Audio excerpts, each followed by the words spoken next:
Hello viewers, আসসালামু আলাইকুম। আজকে আপনাদের মাঝে একটি গুরুত্বপূর্ণ বিষয় নিয়ে আলোচনা করব। বিষয়টা হচ্ছে বাইকের এফআই কি? এফআই সম্পর্কে আমরা অনেকে জানি, অনেকে ঐরকম ভাবে জানি না।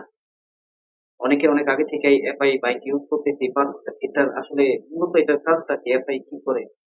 বা কেন আমরা ইউজ করি বা এফআই এর প্রতি আমরা কেন আমাদের এত ঝোঁক? সেই বিষয় নিয়ে আজকে আলোচনা করব।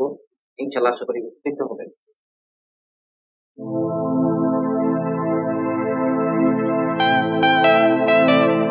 এফআই কি? এফআই এর ফুল মিনিংস হচ্ছে fuel injection. Fuel injection system যেটাকে বলা হয়। এফআই মূলত ইঞ্জিনের কার্বোরেটরের পরিবর্তে সম্পূর্ণ ইলেকট্রনিক ভাবে যে ইঞ্জিন অয়েলটা দেওয়া হয় সেটাকেই বলা হয় এফআই।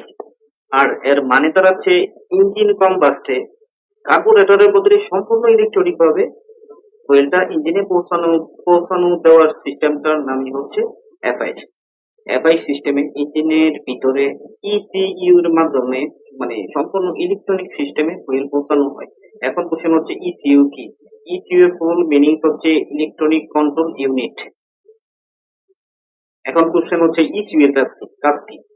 ইঞ্জিনে ফুয়েলের পরিমাণ, টাইমিং এবং সময় পুরোটাই নিয়ন্ত্রণ করা। আর ইসিইউ এর উদ্দেশ্য হচ্ছে ইঞ্জিনের তাপমাত্রা, এয়ার ইনটেক, অক্সিজেনের লেভেল এবং থ্রটল রেসপন্স ইত্যাদি নিয়ন্ত্রণ করা। এই হচ্ছে এফআই সিস্টেম এবং এফআই সিস্টেমের এখন আরো কি কি বৈশিষ্ট্য আছে সেগুলো আপনাদের সাথে শেয়ার করব। এই প্রযুক্তির ফলে ইঞ্জিনের ভাইব্রেশন অনেক বেশি কমে যায়, নকিং এর শব্দ কমে যায়, ইঞ্জিন অনেক বেশি রিফাইন থাকে এবং এই প্রযুক্তির ফলে আমাদের আশেপাশের পরিবেশ ভালো থাকে। কার্বন ডাই অক্সাইডের নির্গমন, নাইট্রোজেন এবং অন্যান্য বিষাক্ত গ্যাসকে উৎপন্ন কম করে এবং ঢাকা শহরে যে কালো ধোঁয়া নিঃসরণ, যেটা মানে আমাদের স্বাস্থ্যের জন্য অনেকটাই ক্ষতি, সেটার হাত থেকে আমাদেরকে এই সিস্টেমটা, এফআই সিস্টেমটা আমাদেরকে রক্ষা করে। এই সিস্টেমের আরো কিছু ভালো দিক আছে যেগুলো হচ্ছে আপনি শীতকালে অর্থাৎ মানে ঠান্ডার সময় দেখা যাবে সকালবেলা বাইক স্টার্ট নিচ্ছেন, কিন্তু আপনার যদি বাইকের মধ্যে এফআই সিস্টেম থাকে তো সেই ক্ষেত্রে এই স্টার্ট নিয়ে বা 10 মিনিট 15 মিনিট স্টার্ট দিয়ে রেখে দেওয়া লাগে, দেন রান করে ব্যাটারি বসে যায়, এই যে একটা হ্যারাসমেন্ট, সেটার হাত থেকে যদি আপনার এফআই ইঞ্জিন থাকে সেক্ষেত্রে আপনার এই ধরনের ঝামেলায় আপনারা কম পড়বেন। এখন ওভারঅল যদি পর্যালোচনা করি তাহলে এফআই সিস্টেমটা সম্পর্কে আমরা মানে যা বুঝলাম তাতে করে এফআই এর অনেক উপকারিতা। এতে করে আপনি মাইলেজ বেশি পাচ্ছেন, আপনার মানে লং টাইম বাইক রাইড করতে পারতেছেন।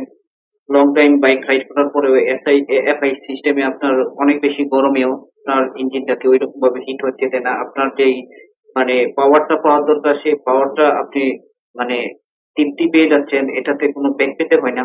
লং টাইম বাইক রাইড করতে পারতেছেন, ঠান্ডার মধ্যে গাড়ি বৈশা যায় না এবং যেই বাতাসে যে কার্বন ডাই অক্সাইডের যে নির্গমন সেটা থেকে আমাদেরকে পরিবেশ, আশেপাশে সবাইকে রক্ষা করে। এবং মাইলেজটা তো অবশ্যই অনেক বেশি ইম্পর্টেন্ট। ইঞ্জিনটা রিফাইন থাকে, বাইকের কোনো নকিং শব্দ হয় না, ইঞ্জিনের ভাইব্রেশন হয় না। ওভারঅল এফআই সিস্টেমের এই প্রযুক্তিটা আমাদের জন্য অনেক বেশি ইম্পর্টেন্ট। আর বাংলাদেশের প্রেক্ষাপটে বাংলাদেশের মার্কেট হিসাবে এই প্রযুক্তিতে আমি যদি বলি সবচেয়ে বেশি এগিয়ে আছে ইয়ামাহা। ইয়ামাহা তাদের অলমোস্ট প্রত্যেকটা বাইকে এই সিস্টেমটা চালু করেছে। আর আমাদের জন্য এই সিস্টেমটা অনেক বেশি ইম্পর্টেন্ট। যেমন তাদের যেই এফজেড সিরিজটা আছে সেটার মধ্যে আপনি এফআই দেখবেন, তারপরে আর 1 5 এর সিরিজ থেকে শুরু করে তাদের এভরি বাইকেই এফআই সিস্টেমটা আছে, যার সাথে যদি হুন্ডার তুলনা করি তারা অনেক বেশি পিছিয়ে আছে। সুজুকি জিক্সার তাদেরও আছে, বাট ওভারঅল ইয়ামা অনেক বেশি আগে এই এফআই সিস্টেমে। আর এই ভিডিওটা যাদের কাছে ভালো লাগছে আশা করি আপনারা যারা এখন আমার পেজ বা ইউটিউব চ্যানেলে সাবস্ক্রাইব করে নাই তারা একটি ইউটিউবে সাবস্ক্রাইব দিয়ে রাখবেন এবং ফেসবুক পেজে একটা লাইক বা ফলো দিয়ে রাখবেন। আমার ফেসবুক পেজে ফলো দিয়ে রাখবেন। আর এরকম নিত্য নতুন এরকম ইনফরমেটিভ ভিডিও পেতে চাইলে অবশ্যই আমার কমেন্ট বক্সে যে কমেন্ট করবেন এবং আমি নিত্য নতুন এই ধরনের ভিডিও আপনাদের জন্য তৈরি করার জন্য আরো বেশি ইমপ্রেস হব। তো সে পর্যন্ত সবাই ভালো থাকবেন, সুস্থ থাকবেন। আসসালামু আলাইকুম।